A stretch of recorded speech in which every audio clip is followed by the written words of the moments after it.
All right, for those who don't know you yet, James, could you briefly introduce yourself? Yeah, man, sure. My name's James LeBlanc, originally from Shreveport, Louisiana. Now I live in Muscle Shoals, Alabama. I'm a singer, songwriter, guitar picker, and stuff like that. Okay, That's me. And who's I'm Angela Hacker. I'm a local, kinda. I'm out from LaGrange Mountain Way, which is out in the county of Colbert, but not too far from here. So I just say Shoals area native. Close enough.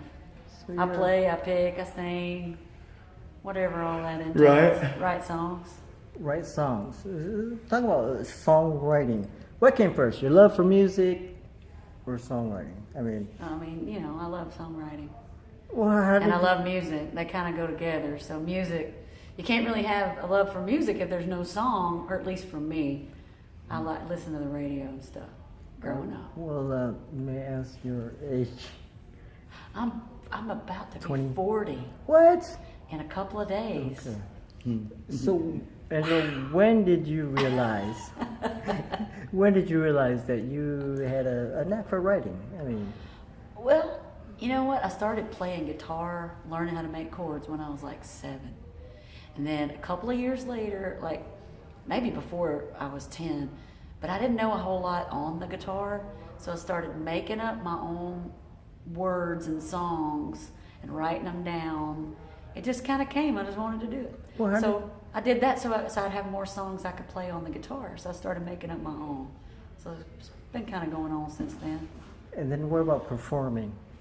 13. 13. 13. That was the first time I sang in front of anybody. How did you know when you had confidence? I didn't. Somebody said, be in this talent show in high school, and I did it. And then it was over after that. I had to keep doing it. And James, may I ask your age? Yeah, sure. That 29. doesn't mean I'm going to tell you. 20. No, just kidding. I'm 46. 29 and golden. So you live in Louisiana. I did, man. I love the Cajun over there. My daddy was a Cajun. What brought you over here to the shows? I was looking for a place to go to get into the music business, meaning a community where there was other songwriters, other producers, other musicians, other singers, studios, publishing houses. I was looking for somewhere to plug in to a community. And unfortunately, you can't do that in my hometown. There's no industry. There's no music industry. There are places to play music, but that's nothing like the music industry. So I moved to Austin, Texas when I was a younger guy and tried to find a place for myself over there and spent a couple of years over there, and that didn't really pan out for me. So I came back to Louisiana. And then through a mutual friend of mine and one of the people that owns Fame Studios in Muscle Shoals, I got to be here. Starting in the mid-'90s, I started coming around. And then Fame gave me a chance. They signed me to a publishing contract, and that's how I wound up here. And I was with those people for 14 and a half years as a staff songwriter and a musician and a singer. And it was an amazing time. When it comes to songwriting, how did you start out? Did you play covers first, or guitar, or at what point did you know that you could write songs? Yeah, man. Well, first I just started listening to music, and my dad played guitar, and my mom's dad played guitar, and my mom's mom liked to write lyrics. So I was born into it in a way, even though none of them did it for a living. They just did it as a hobby. And so I started listening to the radio. I'm a real FM kind of a guy growing up. And my mom and dad had a neat record collection. Everything from Merle Haggard to George Jones, early Alabama, Hank Williams Sr., Hank Williams Jr., Linda Ronstadt, Neil Young, Bob Dylan, the Beatles, the Rolling Stones. And so I just listened to all that. And I just remember just loving it, just loving all things music, and specifically the guitar. And so not too long after I started learning how to play, and not too long after I started learning how to read and write, I started writing little poems and trying to put them to music, and I would go and play these little songs for my dad. My dad was a pretty tough cookie, you know. He wouldn't cut me any slack. He would even when I was a little kid, he'd go, that's pretty good, but you keep practicing, that's pretty good. But then when I was about 15, or maybe right around 15 or 16, I wrote a song, and I played it for him, and he said, that's a good song. And so that really gave me a lot of validation. That made me feel like, that I could write a song. And then, along about the time people start thinking, what are they going to do with their life? What are they going to do? How are they going to spend their time? I knew that I could make a living somehow in the music business. I knew I could. I felt it. Has it been tough? Mm-hmm. Heck yeah. How do you know when you're successful? How do you know? I don't know. I know how you know. Oh, She and knows. I tell you, for me, it's being able to do any of this stuff that we do on any level, and that's what I get to do. And get paid. And we get paid. and you get it. Yeah. That's how I know it's successful. It may not be success by other standards, but You got an 18-year-old kid, and just about every meal he's ever had has been from your guitar. yeah, Almost. at least at my house anyway. It's for sure. I Yeah, fed my kids my guitar, that's success to me. like with my guitar. I said, here, I put some food on the guitar, and I said, here. Hello?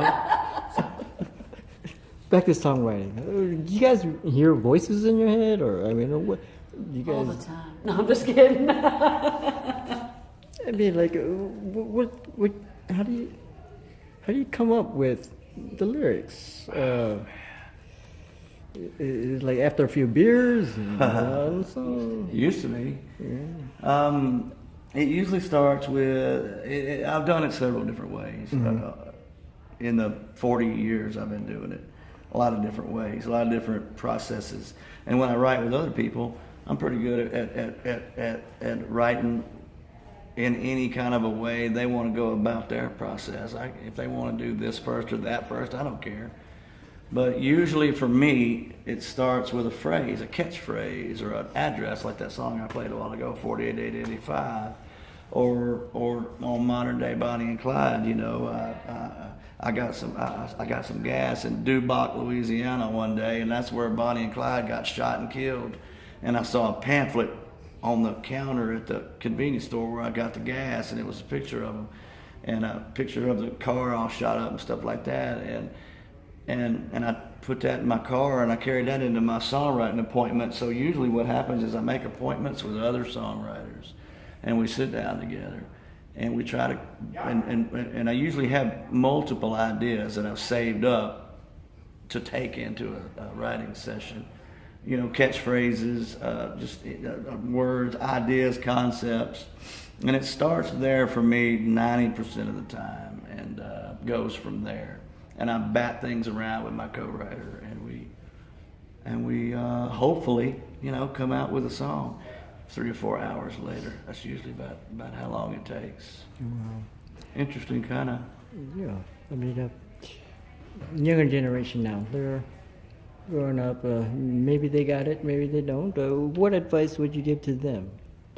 I tell everybody, this is the same as anything else, man. It's work. Some people think that's a dirty 4-letter word. Some do, and it's a lot less about inspiration and a lot more about perspiration. And at the end of the day, you got to work this thing. Anybody that does anything well has to work real hard to get there. I don't care who you are. There's very few child prodigies on the planet. Most people have to really dig and really work hard. And I was gifted with some natural talent, but I've put in many, many hours. But it's really worthwhile to me. It was what I wanted to do. It's still what I want to do. So, I'm continuing to learn things every day, because songwriting never gets any easier for me. It's still as challenging today as it ever has been. And so I would just advise anybody young thinking about doing it that if you think you got what it takes, don't let anybody tell you you don't. But get ready for a nice long haul, and There's going to be days when you don't want to do it, days when you don't want to get up, days when you'd rather be doing something else, days when you want to throw in the towel and cash in your chips. There's been thousands of days like that for me, but I'm still here, and that's my advice. You gotta persevere and keep on working. Good advice, James. Thanks for the inspiration. Right on. You two rocked it today. Thanks. You guys duet a lot, or? Shoot, yeah, I Yeah, don't we do do. anything without her. We're an item. Yeah. We're hot. We're hot. We're hot for each other.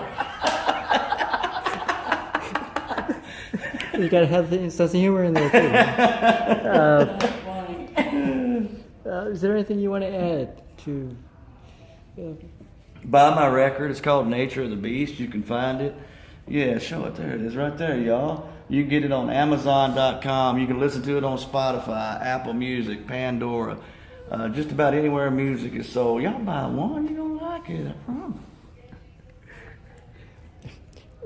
Do you know what's his name? Chester from Linkin Park.